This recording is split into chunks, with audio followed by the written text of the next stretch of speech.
Hello and welcome to Whisky Resource. My name is Mark. This is review number 112, and today I'm going to be doing a review of a inaugural release.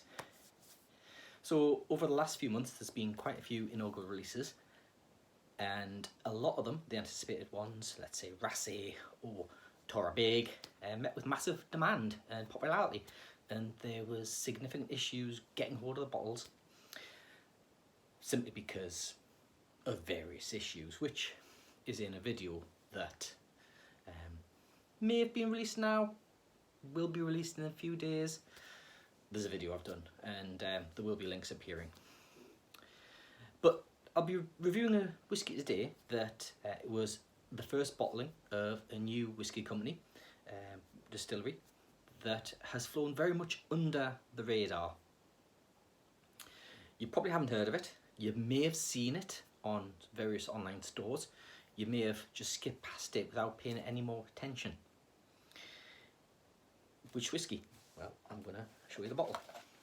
So this is the box. It's a really nice looking box here. It's got this gold river. It's called, I can't pronounce these things, Creag Dhu, and Creag Dhu is a mountain. If you check down in the review, in the description there's a bit of information about the particular mountain. But this is a really nice box, really nice bottle. So because it's a full bottle review, I have actually sent out blind rams. So we'll come on to that in a minute. So, Creag Dhu, it is a Speyside whisky. It is bottled at 40.2% ABV. Now it's actually the same people who do Daffy's gin. It's a non-aged Tim whisky. It is wholly matured in ex-Oloroso sherry casks.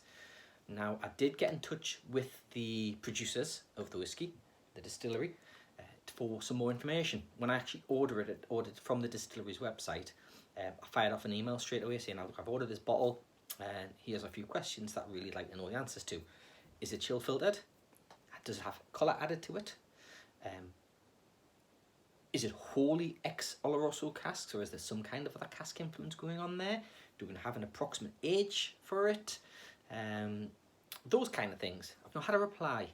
Like a lot of emails I send off to distilleries, I don't get responses back from it. So we are going to go with the assumptions that it is chill filtered. We're going to assume it has a colour adjustment to it. We're going to assume that it's generally around about 5 to 6 years old, maybe. Could be as old as 8. But we doubt it. A bit more of that later. It was launched in December 2020. It was available instantly on the distillery's website. Links are on the review down in the description. It retails on the distillery website for £34. However, in February they were doing some promotions within Facebook where you could get a £5 discount code. And you could redeem that against the bottle. I think it worked out to be £32.50 with the shipping. Maybe it's a little bit less than that, but online the distillery price is £34 without a discount. But it is available elsewhere. Some of the retailers do have it. So, examples of prices: Master of Malt sell for £34, Tyne Drum sell for £32.90, Royal Mile Whisky sell for £33.95, giving an average of £33.71. So if you want to check out the value score for that, again, down in the description you can see the link to the review on the website. Go ahead and check that out if you want to read a bit more about the scoring. As I mentioned, the packaging is really nice. It seems to be well thought through. That adds a little bit more, I think, to the value. However, maybe the box isn't needed, because we're going to come on to something in a second. It is a nice heavy bottle. It's a square bottle. It feels good in your hand. It feels like a bit of a quality material. The cork is larger than normal size cork. So for those distilleries that do bigger bottles, if you have any cork issues, these are going to be harder to find, these kind of larger corks. On the cork itself, you won't be able to make this out on the video, I don't think, but well, maybe you can. It's engraved with the goat, I believe it is, or a ram. What else to say about it? Yeah. So, one of the reasons that this particular whiskey is probably a little bit more money than you would have thought for a non-age statement, 40.2% ABV single malt, that is because what they do is donate some of the money from each of the sales to the restoration of peatland. You actually get a certificate within the box which tells you a bit more about the impact of destroying peatlands and what buying this bottle has done in terms of saving energy and the environment.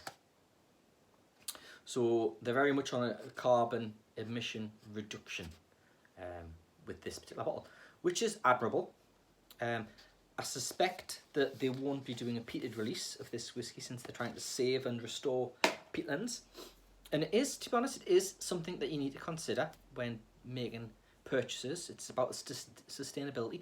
Peatlands take thousands of years to develop, and they need to be managed. And I know a lot of the distilleries do manage their peatlands and are using the resources with sustainability in mind. But you do have to sometimes stop and think about the consequences of some of the products you buy. So they're doing that. However, if it's added to the price of the bottle, are you buying into something that you might not necessarily agree with? That's a debate. But anyway, moving on. We'll get on to the actual review now. So it's a blind review. We send samples out. Now, I originally had 2 people in mind I want to send this to, and both of them kindly agreed. So the first person that received it and did a review was Jeff Whisky, Pete, Jeff Whisky. He did a review of the, what was it? The Malt Riot the other day, so go check that review out. So he's done a review of this for me, and I also sent it to Carl Glenn. If you know Carl, he is the founder of the Northeast Whisky Appreciation Society, NUS. So I sent a sample. He also got his wife Lorraine involved in that, so both of them have done feedback. So I've had 3 blind dram inputs into this particular whisky. So you can see there the colour.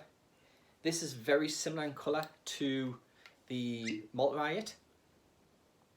And when Malt Riot, they did actually come back to me after my video, which is really good of them, the Glasgow Distillery, and they said that they do chill filter the whisky, but they don't add colour to it, which is good to hear. So what did we get when it came to the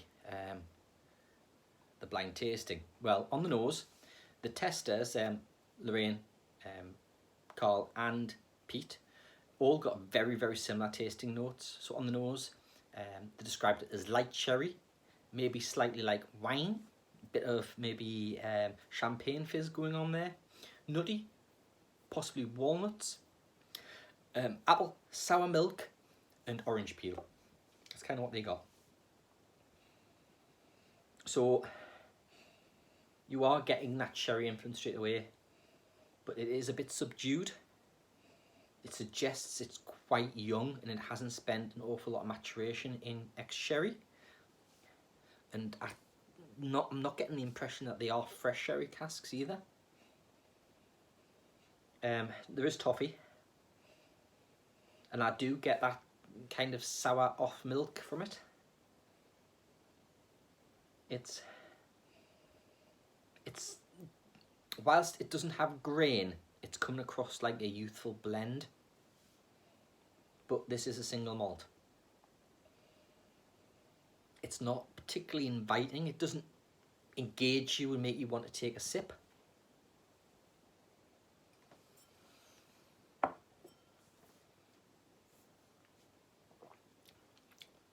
So on the palate, they've got thin oil, but too watery, maybe a bit too watery texture. There was some sweetness with vanilla and toffee. They were getting fruit. Maybe it was raisins and overripe plum. They were also getting that off milk note on the palate, and they were getting some dry oak spice. The finish was short to medium, which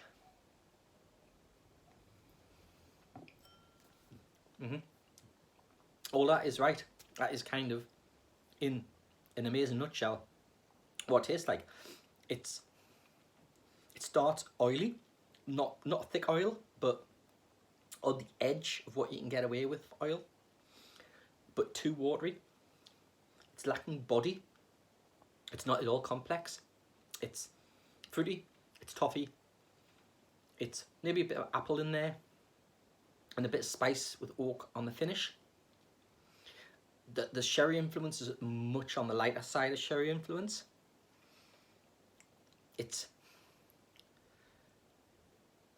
I wouldn't say the spirit is delicate, but there's not enough going on really. And I think whilst the sherry's not exerting the normal sherry strength you would get, I think because of the ABV at 40.2, it's not been enough to give it the kind of oomph that maybe it should get.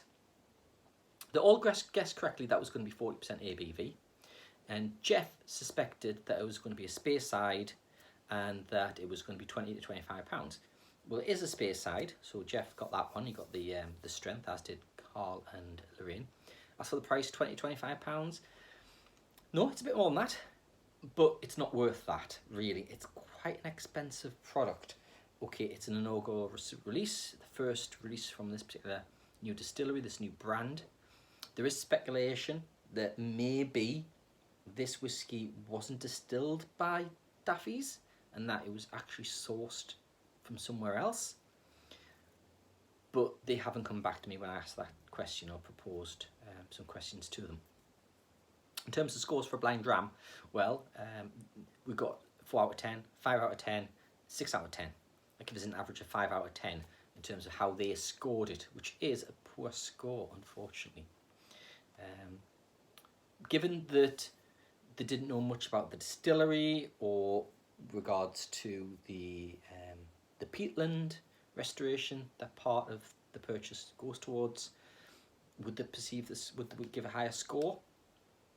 When I told them what it was, because they knew prior to this recording, they were all a bit disappointed by it. It's not something that they would have bought or they would buy. They're glad they've tried it. It's always good to try new whiskies, but they probably wouldn't buy this themselves. It is a nice bottle, as I say. I think the bottle is really nice. It's got a nice heavy weight feel to it. It's a quality bottle.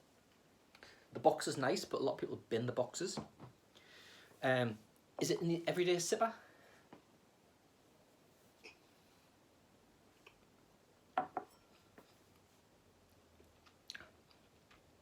I'd like to think with time it probably could be. It probably needs a bit more air to it to allow it to develop a bit more. It's not terrible. I wouldn't say it's in terms of my scoring system, it's not as low as a 6 the way I score things, because I take into account the value, and there's the way that the final score works out in relation to value, because that is the key thing when you buy a whiskey, is really, are you getting a value for money product, and how does it compare to other products on the market of a similar type? For the price, straight off the top of my head, Glenmorangie Sherry Cask is a substantially better whiskey than this. I've not reviewed that one yet, but it's so much better than this. And you can pick up the Sherry Glenmorangie for about £20 when it's on offer, £22. Sometimes a bit more than that, but generally £20 to £22. And that is a much better offering than this one, unfortunately. Would I buy another bottle? No. If they did a second release and it was a slightly higher ABV, then I could be persuaded to maybe give it a try.